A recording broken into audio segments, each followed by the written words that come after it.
o exame da primeira fase, Matemática B, de 2023. Vamos então ao primeiro exercício e diz-nos o seguinte.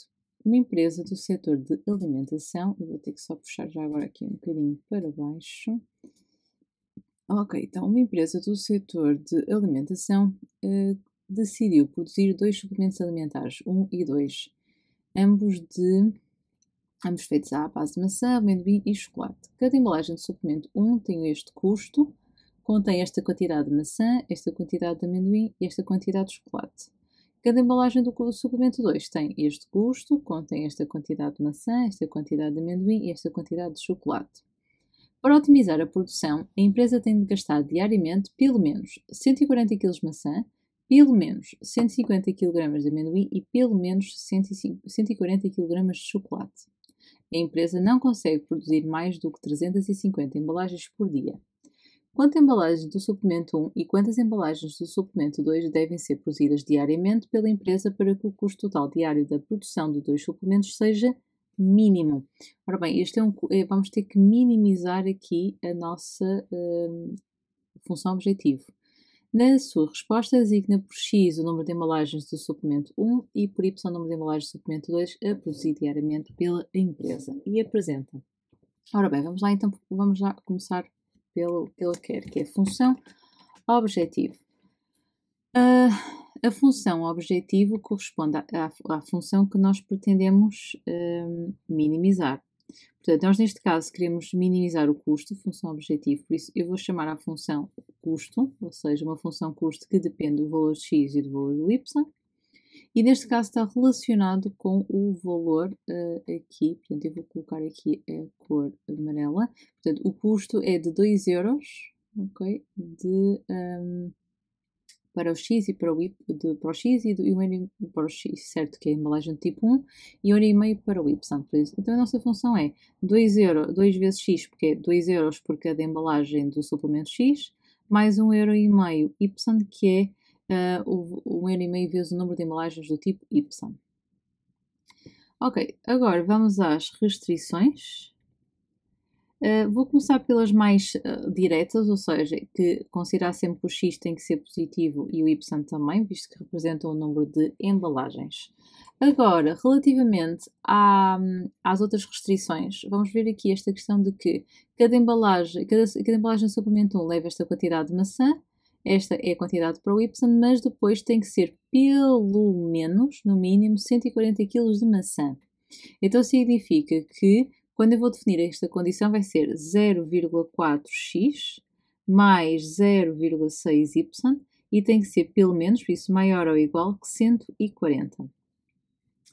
Depois temos ali a outra restrição, portanto, que é 0,5 kg de amendoim e 0,5 kg de amendoim também para o 2, mas aqui depois temos que é pelo menos 150 kg de amendoim. Então significa que vai ficar, vou deixar aqui um bocadinho de espaço, ou seja, 0,5x mais 0,5y a ser maior ou igual que 150. Depois, vamos aqui sublinhar, pode ser, por aqui, pode ser esta cor, ora bem, 0,6 kg de chocolate para o 1, para o 2 e pelo menos 140.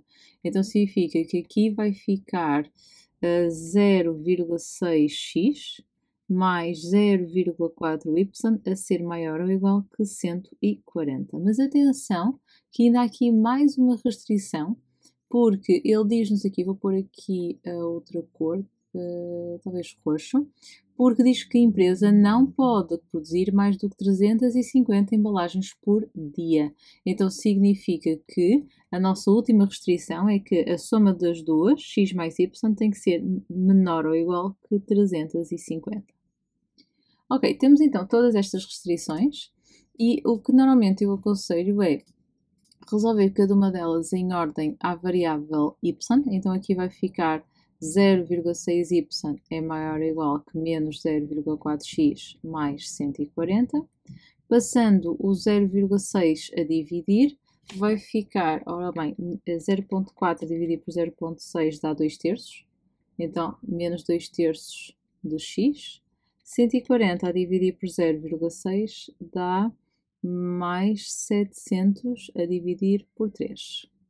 Agora esta aqui fica 0,5y maior ou igual que menos 0,5x mais 150.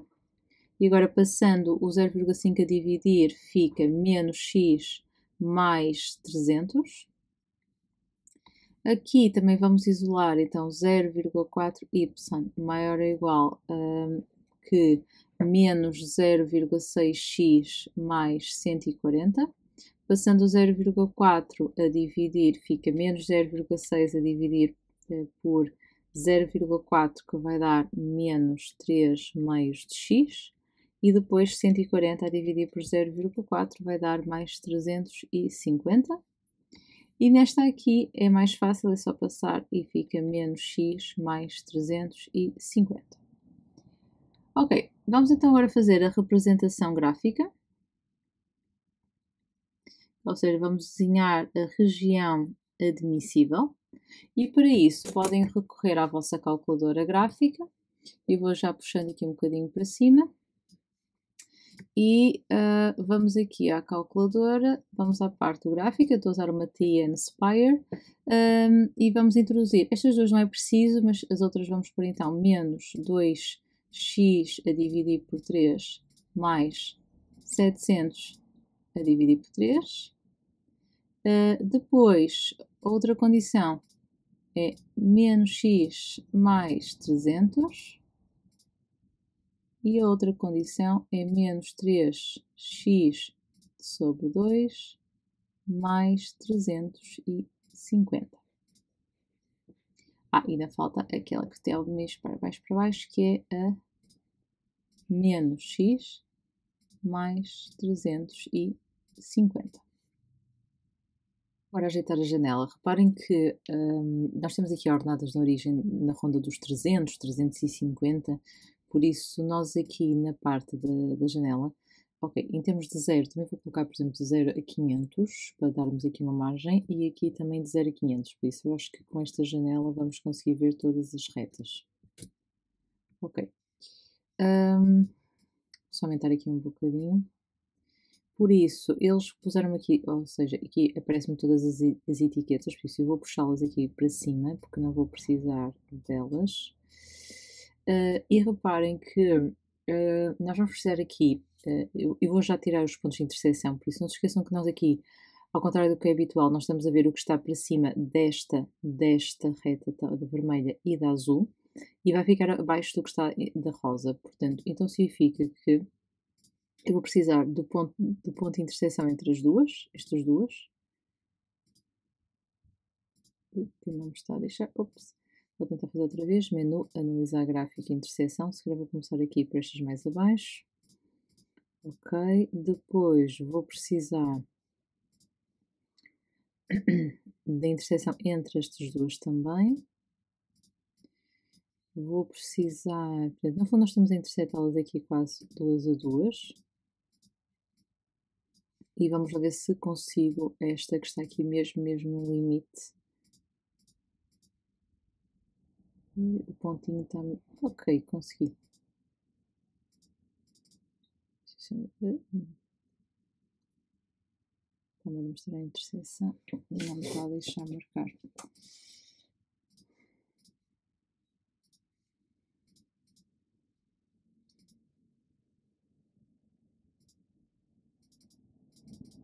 Ok, ele não me está a deixar porque o ponto está mesmo ali no limite.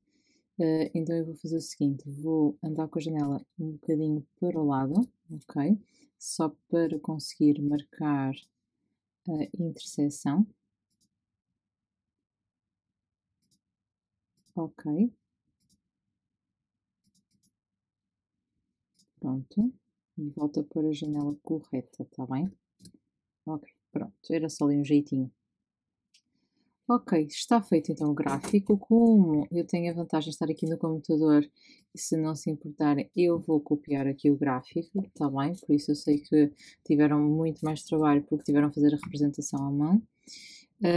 Temos então aqui a nossa representação gráfica. Agora, não esquecer que devem sempre identificar a região. Portanto, eu vou pôr, ou seja, se eu tivesse em teste, portanto, o que eu faria aqui era o tracejado, está bem, da região admissível. Portanto, seria esta região aqui. Ok. Agora, nós já temos aqui os pontos. Portanto, eu vou chamar ao ponto A, é o ponto 0,350, porque é este aqui em cima. Depois o ponto B seria 100, 200. O ponto C será 200, 100.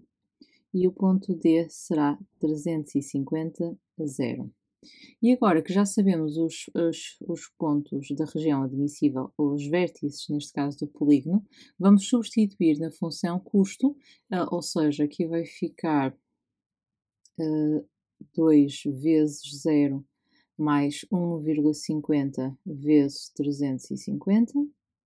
E agora vamos substituindo pelos outros pontos, por isso aqui vai ficar 2 vezes 100 mais 1,50 vezes 200. Depois aqui fica 2 vezes 200 mais 1,50 vezes 100. E por último fica 2 vezes 350 mais 1,50 vezes 0. Não esquecer que depois nós fazemos este cálculo, nós vamos identificar aquele que é menor o valor. Por isso eu vou usar aqui a calculadora física para fazer estes cálculos. Portanto, aqui fica 525, depois aqui fica 500, depois 2 vezes, ok, depois 2 vezes 200 vezes mais 1,50 vezes 100 dá 550 e 2 vezes 350 vai dar 700, por isso este é o valor mínimo. Então vamos agora dar a resposta ao problema. Então significa que a resposta, por isso a pergunta aqui era quanto é que ele tinha que vender, quantas embalagens de cada tipo tinham que ser vendidas para termos um custo mínimo. Então significa que a resposta é que teriam de ser vendidas 100 embalagens do tipo 1 e 200 embalagens do tipo 2. Ok, vamos confirmar os critérios para este exercício.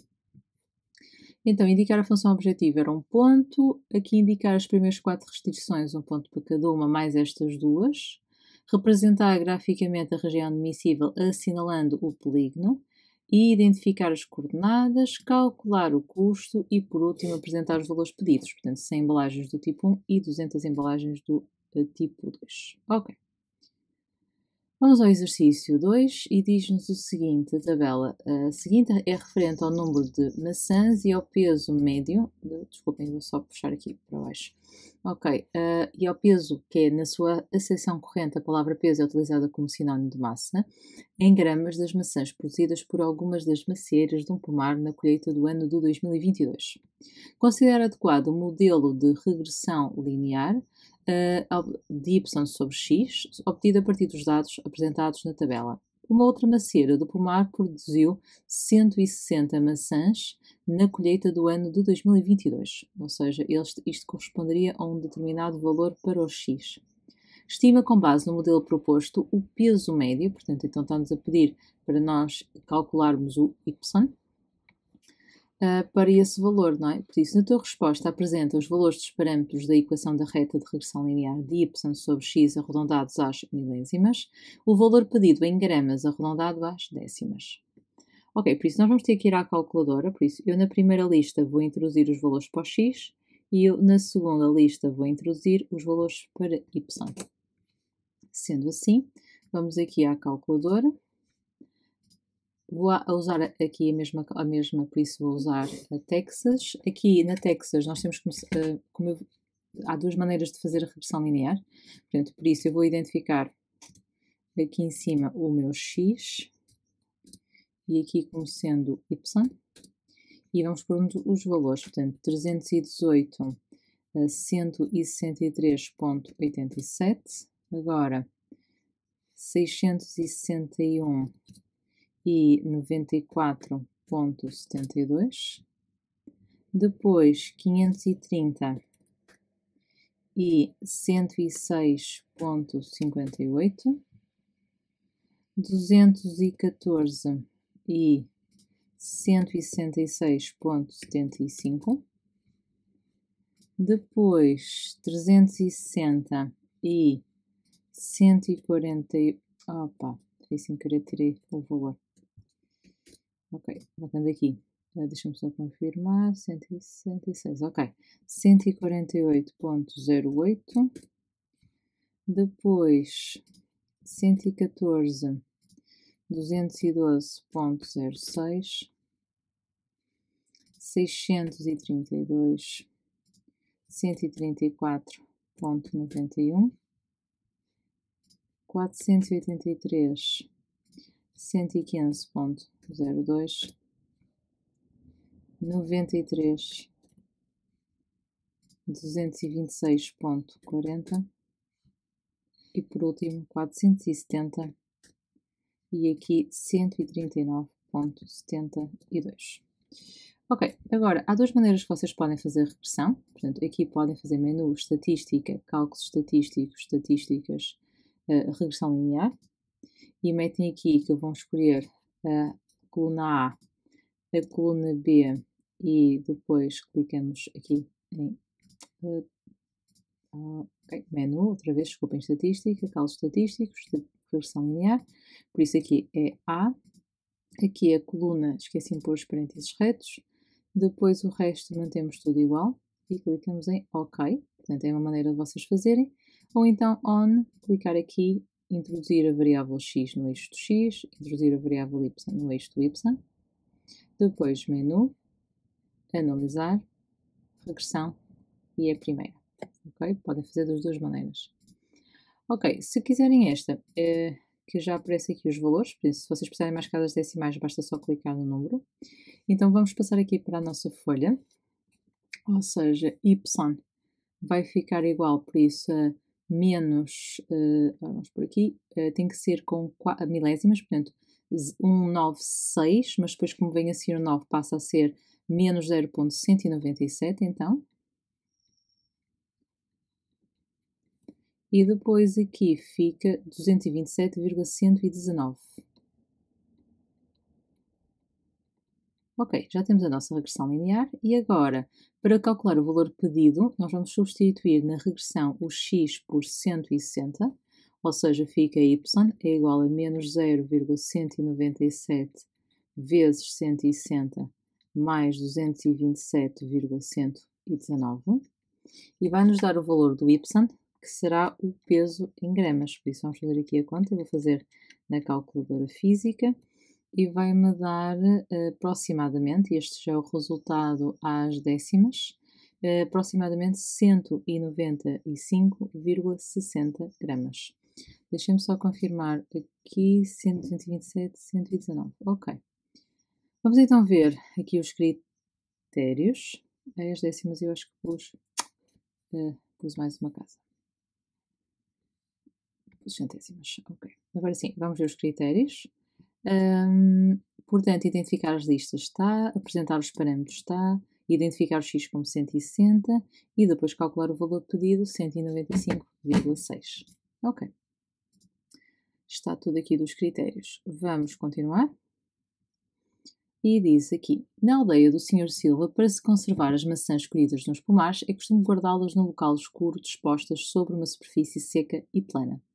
As maçãs são dispostas em filas, mas sem ficarem em contacto umas com as outras, pois caso ficassem em contacto, se uma das maçãs apodrecesse, as maçãs sadias em contacto com a maçã apodrecida também começariam a apodrecer. O neto do Sr. Silva, que não conhecia bem o método usado pelo avô, dispõe as maçãs em filas, mas deixou-as em contacto umas com as outras, como se ilustra na figura 1. Uma dessas maçãs identificadas por A na figura 2 apodreceu num certo dia.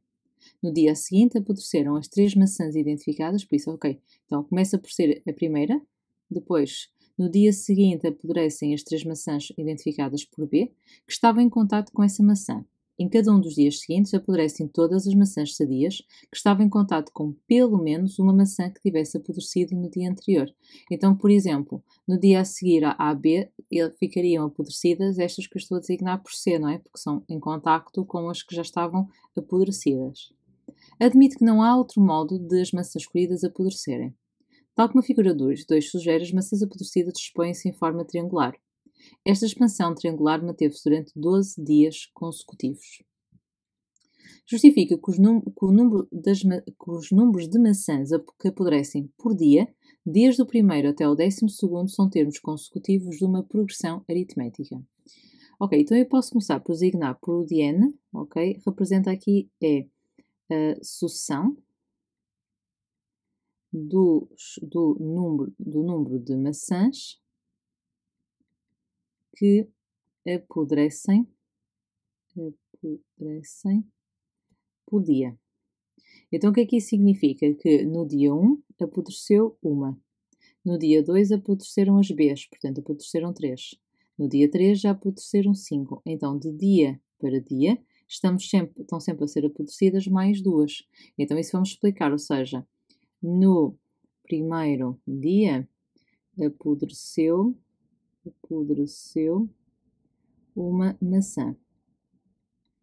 E nos dias, e a partir daqui, de dia para dia, mais vale colocar assim, e a partir daqui, de dia para dia, apodrecem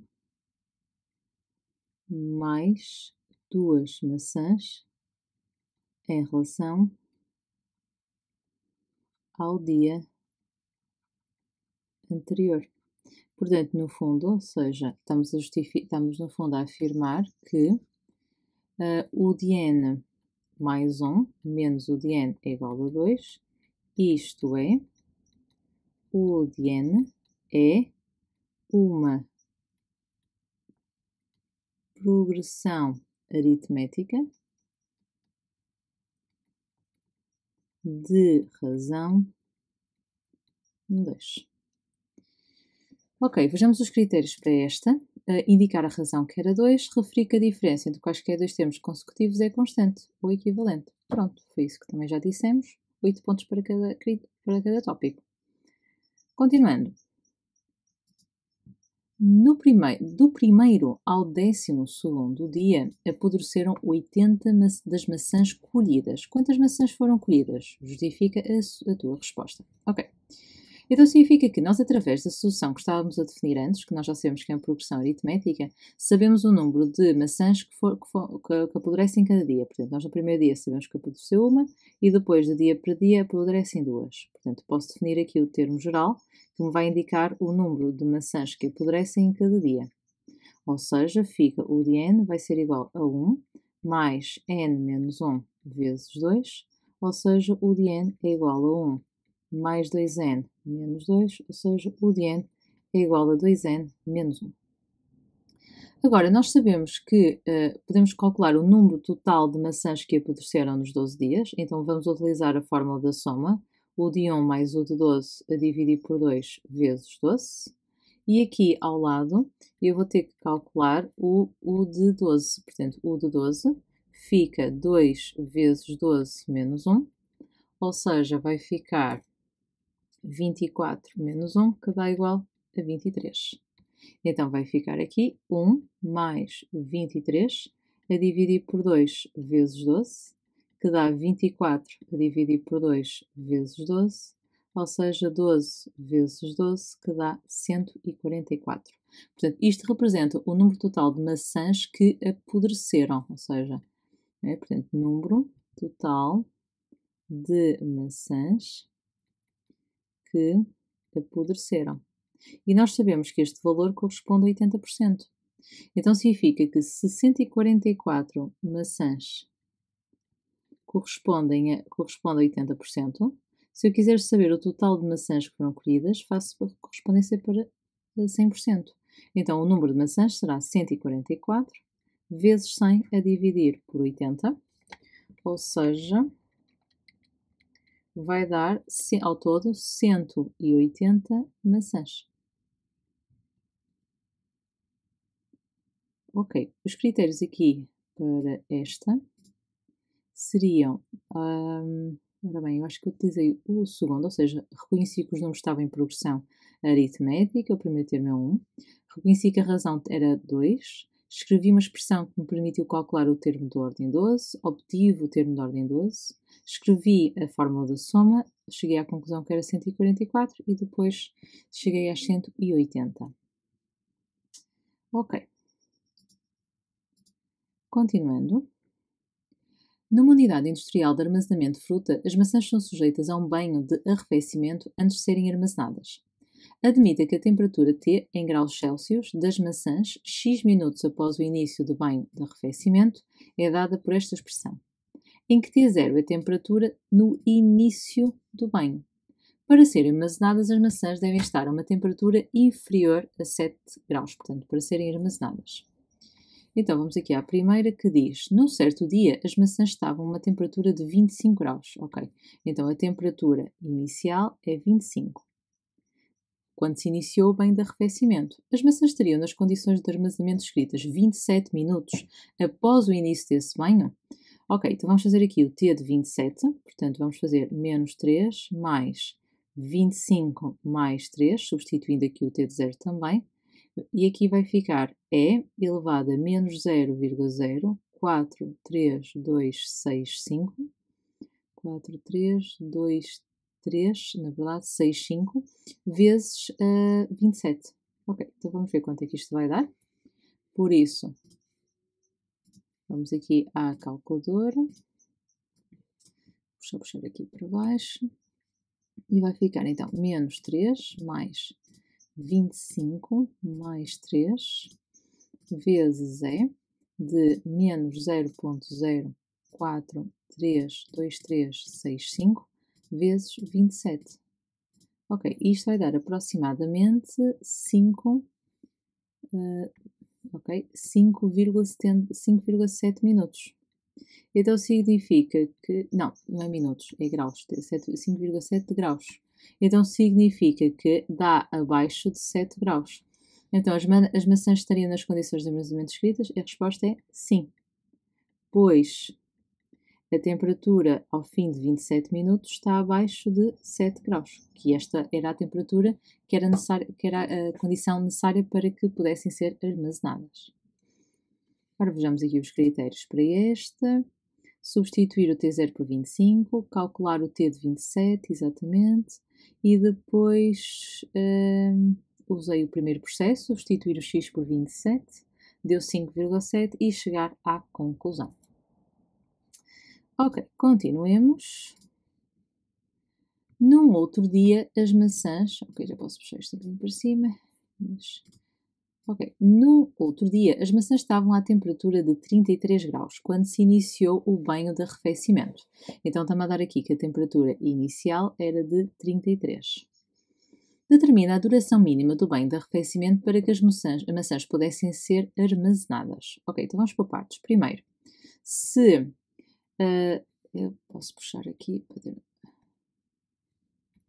Só puxar para ter mais espaço. Ok. Se t de 0 é 33, então t de x ficava igual a menos 3, mais 33 mais 3, vezes e elevado a menos 0,04323665x, ou seja, dá menos 3 mais 36, vezes e elevado a menos 0,0434323665x. E agora quero saber qual é a duração mínima do banho de arrefecimento para que as maçãs pudessem ser armazenadas, ou seja, eu preciso então saber quando é que t de x, ou seja, quando é que passa a ser inferior a 7. Então nós vamos fazer isto com a calculadora, por isso eu vou introduzir na calculadora a função t de x e vou introduzir a função 7. Então vamos aqui ao gráfico, novo gráfico, e introduzimos esta função, menos 3 mais 36 vezes exponencial de menos 0,04323665x, e vamos introduzir a função set. Ok, vamos ajeitar aqui a janela. Se calhar eu vou já até clicar aqui na opção de ajustar. Ok, e agora eu não sei se cheguei a pôr a 7, sim, ok. E agora vou eu dar aqui uma definição, ajustar também, portanto, eu vou pôr de 0, ora bem, isto é minutos, talvez 0 a 50, e a minha temperatura pode ir então também de 0, e vou pôr aqui 50. Ok, então já conseguimos ver aqui a interseção. Vamos fazer aqui o cálculo, ok. E agora, como eu utilizei a calculadora gráfica, teria que apresentar o gráfico. Então, vamos copiar aqui. Ok. Não preciso tão grande. Vamos apresentar, ou seja, o meu ponto de interseção, portanto, este, vou chamar I, deu com arredondamento contra as escalas decimais 29,6267. E a conclusão que nós chegamos é que ele vai precisar de pelo menos 30 minutos até conseguir que a temperatura fique abaixo de 7. Então a resposta, a pergunta era a duração mínima, portanto a duração mínima seria de aproximadamente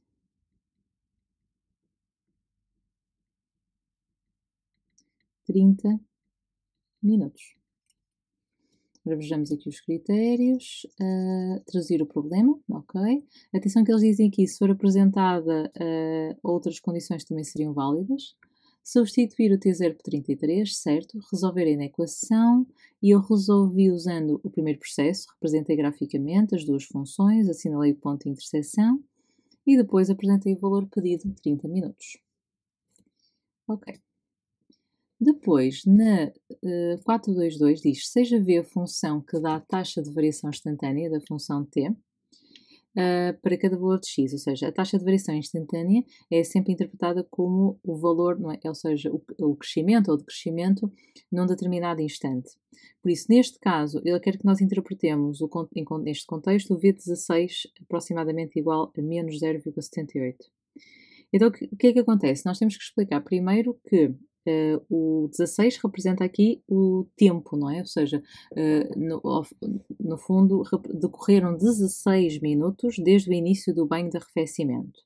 E o que é que nós verificamos? Que para esse intervalo de tempo há uma redução, porque há aqui o sinal negativo, por isso há uma redução de 0,78 graus por minuto, porque a nossa função t de x está definida em graus por minuto e por isso a nossa taxa fica em graus por minuto. E vamos então escrever então a resposta. Portanto, ou seja, podemos então explicar que passados 16 minutos desde o início do banho de arrefecimento, a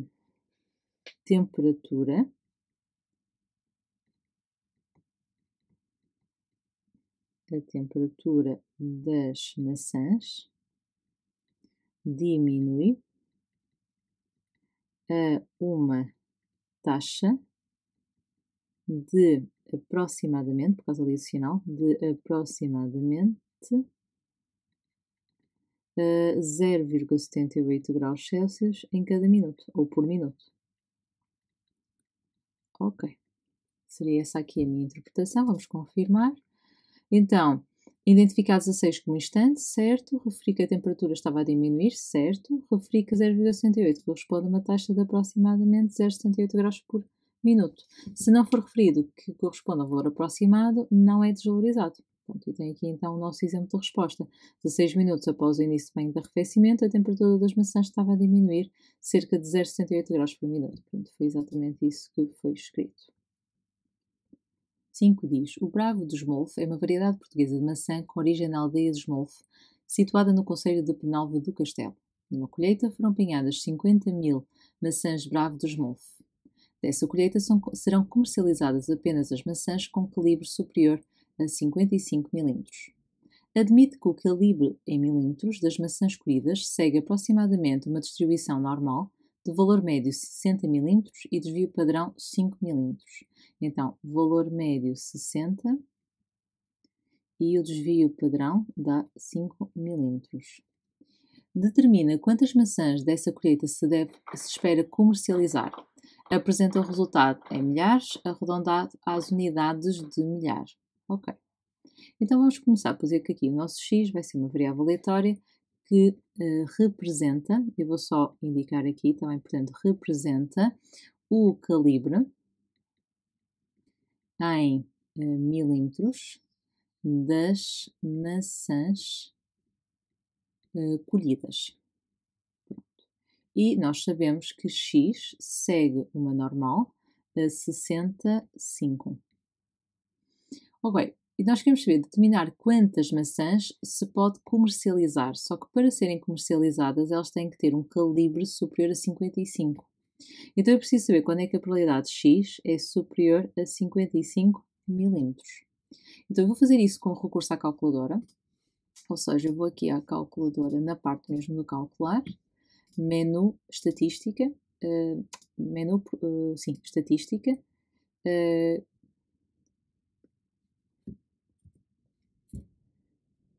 distribuições de função de distribuição normal, e agora, vou só, diminuir aqui um bocadinho, e vamos colocar, portanto, aqui é maior que 55, então eu sei que tem que ser 55, o limite superior não temos, então eu ponho sempre assim um valor bastante grande, e depois colocamos então que a média seria 60 e o desvio padrão era 5.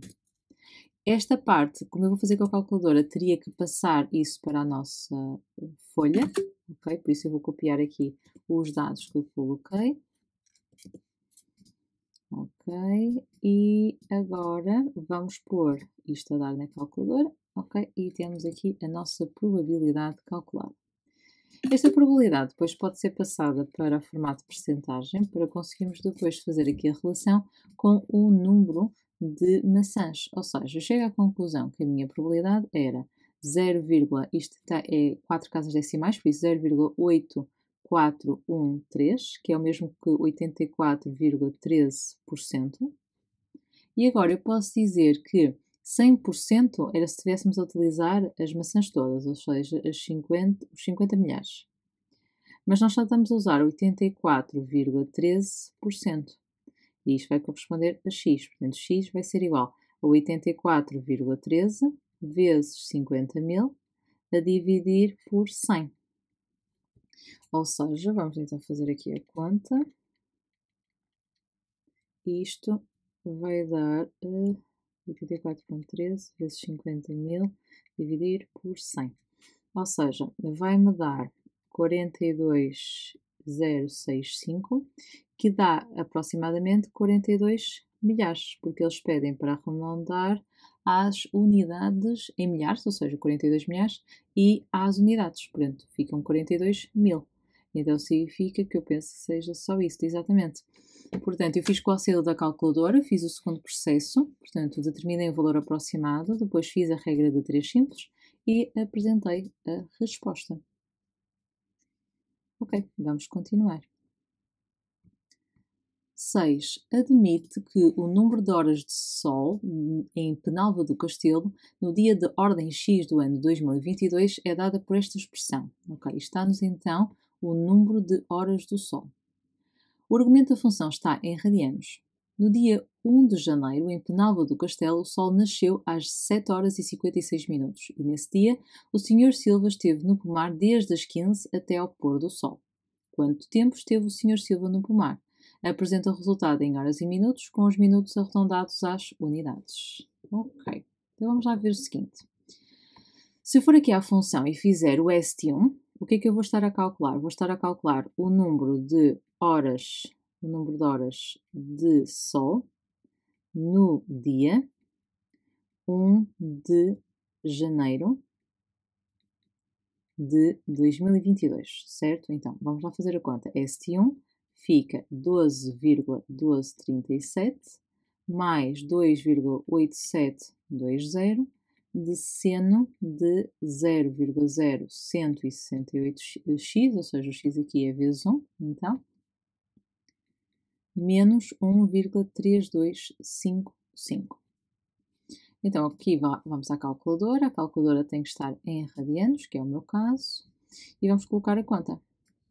Ou seja, fica 12,1237 mais 2,8720 vezes seno de 0,0168 vezes 1 menos 1,3255. Ok.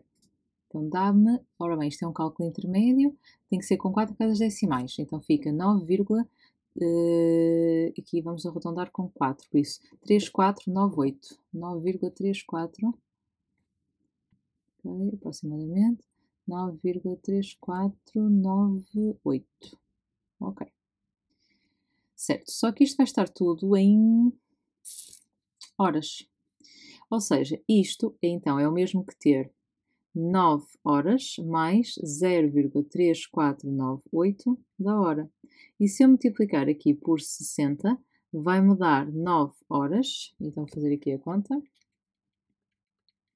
Vai-me dar 9 horas, isto arredondado dá 9 horas e 21 minutos. Ok. Mas então, isto é o número total de horas de sol. E nós sabemos que o Sol nasceu às 7 horas e 56 minutos. Então, fica 7 horas e 56 minutos. Mais 9 horas e 21 minutos, ou seja, fica 16 horas e 77 minutos. E agora aqui eu posso converter isto ainda, porque os 77 minutos é como se fosse uma hora, que é 60 minutos, mais 17 minutos, e eu posso pegar nesta hora e passar aqui. Então significa que vai dar no final 17 horas e 17 minutos. Só que o senhor Silva, ele foi para o pomar às 15 horas. Então, se eu tirar aqui 15 horas, vai-me dar 2 horas e 17 minutos, que foi a duração, foi o tempo que ele esteve no pomar. Então, a resposta é que o senhor Silva esteve, claro que estão todos valores aproximados, portanto, aproximadamente 2 horas e 17 minutos no pomar. Vamos lá verificar os critérios. Aqui, ok. Identificar o dia 1 como x igual a 1, calcular o ST1, converter 7 horas e 56 ou isto, não é? Portanto, eu converti esta parte para horas e minutos, obter a hora do pôr do sol e o valor pedido. Ok, está aqui tudo. Ok, vamos continuar. O preço por quilograma de maçãs pode variar em função do seu peso, que é, na sua acessão corrente, a palavra peso é utilizada como sinónimo de massa, do seu peso médio. Admite que o valor a pagar em euros por quilograma, portanto aqui, em função do peso médio das maçãs, em gramas, é dado aproximadamente por esta expressão. A avó Maria comprou 5 maçãs com os pesos que se seguem. Determina, de acordo com o modelo apresentado, o preço por quilograma, por isso eles estão a pedir aqui o P, que a avó da Maria comprou. Apresenta o valor pedido em euros com arredondamento às centésimas. Em cálculos intermédios, sempre que proceder a arredondamentos, conservar 3 casas decimais. Ok.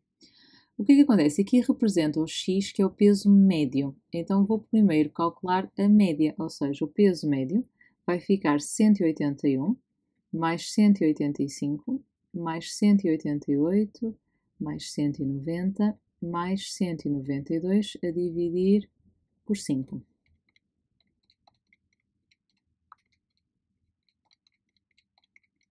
Aqui a soma vai dar 936, a dividir por 5 vai ficar 187,2 gramas. E agora já posso ir substituir e fazemos o peso de 187,2. Ou seja, dá 1,059 vezes ln de 187,2 menos 3,2533. Então agora vamos introduzir isto na calculadora. Vou só puxar isto para cima. e fica 1.059 vezes logaritmo de 187.2 menos 3.2533. Dá-me, ora bem, isto é para arredondar às centésimas, 2,29. Então seria aproximadamente 2,29 euros. Então significa que vamos chegar à resposta que, ou seja, o preço por quilograma é de aproximadamente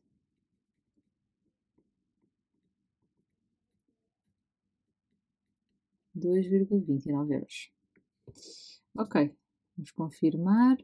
Calcular o peso médio, certo. Calcular o P de 187,2 e eu fiz através do primeiro processo e depois calcular o valor pedido. Ok, continuemos. Ui, desculpa, enganei-me aqui. No pomar do Sr. Silva existe um depósito cilíndrico com 2,5 metros de altura, assente por uma das bases como se ilustra na figura 5. Ok, 2,5 metros. O depósito encontrava-se vazio e o seu enchimento, que demorou 6 horas, foi feito a partir de uma torneira com caudal constante. Seja H a função que dá a altura em metros da água do depósito T horas após o seu enchimento, até o instante em que o depósito ficou cheio. Na figura 4 estão representados os gráficos A e B de duas funções. Considera a afirmação: nem o gráfico A nem o gráfico B podem representar a função H. Justifica que a afirmação anterior é verdadeira e apresenta uma razão para cada um dos gráficos. Então, o que é que acontece aqui? Começando logo pelo primeiro gráfico, reparem que neste gráfico, ou seja, com o passar do tempo ia diminuindo a altura do gráfico, a altura da água, o que não faz muito sentido, porque nós estamos a encher. Então o que é que acontece? No início da contagem do tempo, não há água no depósito, então a altura devia ser 0. E eles aqui estão a fazer ao contrário, ou seja, estão a mostrar-nos aqui o processo de esvaziamento e não de enchimento. Então significa que, eu vou usar aqui a ferramenta de texto para ser mais fácil de escrever e também para ser mais legível, porque a minha letra depois fica muito pequena. Então vou começar por dizer que o gráfico A não pode representar a função H, visto que corresponde a um processo, de esvaziamento e não de enchimento, pois no início da contagem do tempo não há água no início da contagem do tempo, não há água no tanque, no depósito, pelo que a altura deveria ser 0. Ok. O que é que acontece no gráfico B? No gráfico B nós estamos a ver que o enchimento seria muito mais rápido, muito mais lento no início e depois aqui a partir de certo ponto seria mais rápido. Só que eu tenho que ter em consideração que, primeiro, o caudal é constante e, segundo, eu estou a encher um recipiente cilíndrico. Portanto, significa que o aumento da altura é proporcional aqui ao tempo, ou seja, ele vai esvaziar sempre à mesma velocidade, vai encher sempre à mesma velocidade. Então significa que por essa razão também não pode ser, ou seja, no fundo o enchimento é um processo linear. Então eu posso dizer que o gráfico B não pode representar a função H, pois como o depósito é cilíndrico e o caudal da torneira é constante, então o enchimento seria ou seja, vamos só dizer que seria um processo linear. seria, o enchimento seria, ou seria representado, por assim que é mais fácil, a partir de uma reta. Representado graficamente. Ok. Vejamos aqui os critérios. Então, para a parte A, no instante inicial, lá está, o depósito estava vazio, logo a altura devia ser 0, ou então não pode porque a função é decrescente, pronto, foi as duas coisas que eu disse. Depois aqui, na segunda situação, representa tal, porque o enchimento é feito a partir de uma torneira com caudal constante, é isso. Ou então, o enchimento é feito a partir de uma torneira com caudal constante e o depósito é cilindro, a taxa de variação instantânea é constante, ou seja, o aumento a taxa é sempre o mesmo valor. Ok. Agora, a figura 9 é uma fotografia de uma forma com formato de tronco de cone que a avó Maria usa para fazer o seu bolo de maçã. No esquema da figura 6, o tronco de cone representado sombreado foi obtido a partir do cone circular reto do vértice V e base diâmetro AB, por um corte paralelo a esta base. Neste esquema que não está à escala, o tronco do cone representa a forma e tem 10 cm de altura. AB representa um diâmetro da circunferência que delimita o bordo da forma e mede 22 cm, e CD representa um diâmetro da base da forma. O cone de vértice V e de base de diâmetro de CD tem 45 cm de altura. Por isso, então, nós já temos aqui tudo na figura. Determina a capacidade da forma em litros. Temos de ter só cuidado aqui com as unidades, está tudo em centímetros, e o centímetro cúbico corresponde ao mililitro. Ok, então, eu já tenho aqui os dados para calcular o volume do cone maior. Portanto, o volume do cone maior será a área da base, que é π vezes, e aqui o raio da maior será 11 cm. Então, é π vezes raio ao quadrado vezes a altura do cilindro, que a altura aqui é 55 cm, a dividir por 3. E vou dar este resultado com aproximadamente, tem que ser com duas casas decimais. Então, π vezes 11 ao quadrado, vezes 55, a dividir por 3. Deixa-me ver ao quadrado. Ok, isto vai dar 6.969,10 centímetros cúbicos. Agora, para calcular o volume do cone menor, eu também vou precisar de fazer π vezes, falta-me o raio, e depois vezes a altura, que neste caso é 45. Ok, para ver o raio, eu vou fazer aqui semelhança de triângulos, ou seja, reparem que se eu desenhar aqui este triângulo ABV, ok, este todo, ele vai ser semelhante ao triângulo CDV, que tem aqui, ou seja, tem aqui os dois lados paralelos e tem um ângulo em comum. Então significa que, por semelhança de triângulos, eu posso dizer que o comprimento de AB está para o comprimento de CD, como, e agora eu vou colocar aqui um ponto médio e aqui outro ponto médio, e posso dizer que, por sua vez, a altura, portanto o MV, está para o NV, que também é outra altura. Ou seja, 22 está para CD, que é o que eu quero descobrir, assim como 55 está para 45. Então, o CD vai ser 45 vezes 22 a dividir por 55, que vai dar 18 centímetros. O que significa que o ND, que é o raio, é 18 a dividir por 2, ou seja, é 9 centímetros. Então, vamos colocar aqui o 9 ao quadrado e vamos fazer a conta também. Portanto, π vezes 81, que é o 9 ao quadrado, vezes 45 a dividir por 3. Isto vai dar aproximadamente 3.817,04 centímetros cúbicos. Portanto, o volume do tronco seria a diferença entre estes dois resultados. Isto vai nos dar em centímetros cúbicos. Portanto, 6.969,2. Ok, isto vai nos dar em centímetros cúbicos, 3.152,06 centímetros cúbicos. Eu vou passar para decímetros cúbicos, portanto, 1, 2, 3 casas para trás. Então, fica 3,15206 decímetros cúbicos. Os decímetros cúbicos já correspondem ao litro. E agora, como é o resultado final, vamos arredondar e são 3 litros. Ou seja, reconhecer que o volume da forma é igual à diferença entre os dois, certo? Calcular o volume de um, certo? Reconhecer que os triângulos são semelhantes e foi o que eu utilizei para depois fazer a equivalência. Aqui, se quiserem, na semelhança de triângulos, podem, que eu não cheguei a escrever, mas podemos anotar isso, ou seja, os triângulos,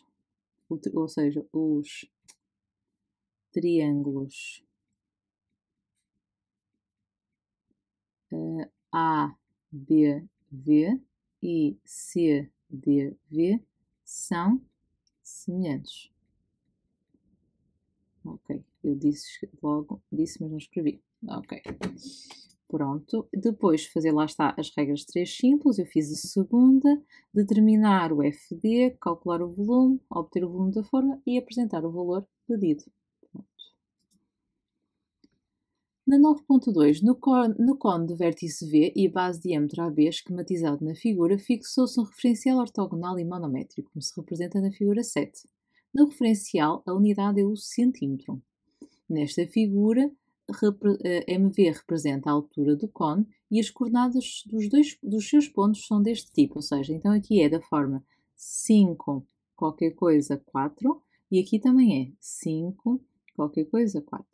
O ponto M tem ordenada igual a 21 e queremos saber as coordenadas do ponto V. Então, repare, eu já sei quanto é que é isto, porque este comprimento é este comprimento assim, o MV. Ou seja, são os 55 centímetros. Então, como a unidade do referencial também é 55, então eu posso ir aqui aos 21, andar para trás, ou seja, subtrair 55, e se fizermos isso vai dar menos 34. Então aqui fica menos 34. Por isso as coordenadas do ponto seriam 5, menos 34 e 4. Então, indicar a abscissa, está a cota, calcular a coordenada, ou seja, reconhecer a ordenada, lá está, como sendo a altura, fazer a conta e apresentar a ordenada. Pronto, é isso. E vamos ao último. Há formigas que, tendo saído do seu formigueiro, têm a percepção da distância horizontal a questão do formigueiro, mesmo que no exterior se tenham executado percursos complexos com subidas e descidas. Uma formiga sobe por uma maçã a partir do solo. Admita que a maçã é uma esfera, que a formiga é um ponto e que o percurso da formiga na superfície esférica é um arco num círculo máximo da esfera, contida num plano vertical que passa pela entrada do formigueiro. A situação está descrita na figura 8, que não está à escala. Nesta figura, a reta FO representa o solo horizontal, sendo F a entrada do formigueiro, ok, eles entram por aqui, e O o ponto de tangência. E sabemos que esta distância do F até O são 40 cm. A circunferência de centro C que passa em O e tem diâmetro 7,2 cm. Então significa que o raio é 7,2 a dividir por 2. Ou seja, é 3,6 centímetros. Então, isto é 3,6, porque isto é um raio e isto também é. O ponto A pertence à circunferência, representa a posição da formiga depois de percorrer a distância de 3,77. Ok? Então significa que daqui ele percorreu assim e deu, este valor é 3,77 centímetros. E o ponto P é a projeção ortogonal de A sobre FO. Calcula a distância na horizontal de F a P. Portanto, isto é o que nós queremos descobrir. Então, eu posso já começar por dizer que, para calcular a distância de F a P, eu posso fazer FO menos PO. Ou seja, fica 40 menos PO. Pronto. E para descobrir o PO, olhando aqui para a figura, eu podia ir descobrir este comprimento aqui. Ou seja, vou chamar aqui à linha. Porque este ângulo eu consigo descobrir, que eu vou chamar alfa. Porquê? Se vocês forem ao formulário, vocês têm uma fórmula que nos diz que, eu não tenho aqui o formulário, mas diz-nos que o comprimento do arco em graus é dada por alfa vezes π vezes raio sobre 180. Então, como o comprimento do arco é os tais 3,77, então posso dizer que 3,70, está azul na figura, por isso não confundir. Então posso dizer que 3,77 é igual a alfa vezes π vezes o raio, que é 3,6, a dividir por 180. Ou seja, 3,77 vezes 180 a dividir por π vezes 3,6 dá a amplitude. Então significa que a amplitude será aproximadamente, com 2 casas decimais, vou fazer aqui na calculadora, vai ser aproximadamente 60,00 graus. Ok, então agora olhando ali para aquele triângulo que eu desenhei, este é o ângulo alfa, este triângulo era AC A', e ele é retângulo aqui. A hipotenusa é 3,6 cm e o que eu quero descobrir é o cateto oposto. Então, se como seno de um ângulo é cateto oposto sobre a hipotenusa, e esta é a hipotenusa, então seno de 60 vai ser igual a distância do A até o A' sobre 3,6. Ou seja, a distância vai ser 3,6 vezes seno de 60. Que vai dar aproximadamente 3, isto é em cálculo intermédio, 3,12 centímetros. Portanto, pela imagem, nós já tínhamos chegado à conclusão que calcular a distância do A até o A' era a mesma coisa que isto, era a mesma coisa que calcular isto. Então significa que eu daqui posso tirar a conclusão que a distância do P ao O é 3,12 centímetros. Sendo assim, a distância do F ao P é 40 menos 3,12, ou seja, vai dar, isto agora tem que ser arredondado às unidades, é aproximadamente 37 centímetros. Vamos só confirmar.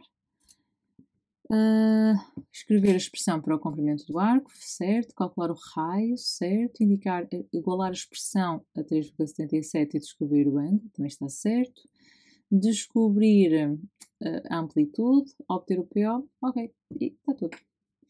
Portanto, espero que este vídeo vos tenha sido útil e vemo-nos no próximo vídeo.